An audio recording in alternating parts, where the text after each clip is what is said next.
کہ پہلے مہینے عورت کو نوٹس بھیجا طلاق کا، اگلے مہینے دوسرا نوٹس، اگلے مہینے تیسرا نوٹس، یہ دوسرا اور تیسرا نوٹس آپ کس کی بیوی کو بھیج رہے ہیں؟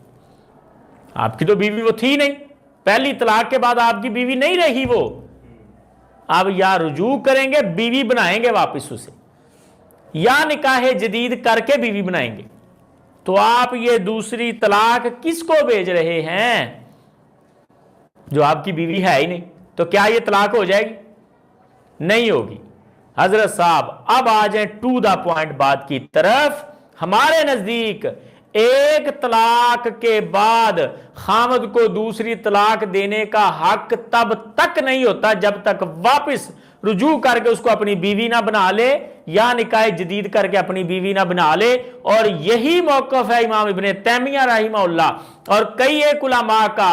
اور جو دوسرا نوٹس یا تیسرا نوٹس آپ بھیج رہے ہوتے ہیں وہ پہلی طلاق کی تاکید ہوتی ہے یا پہلی طلاق کی خبر ہوتی ہے۔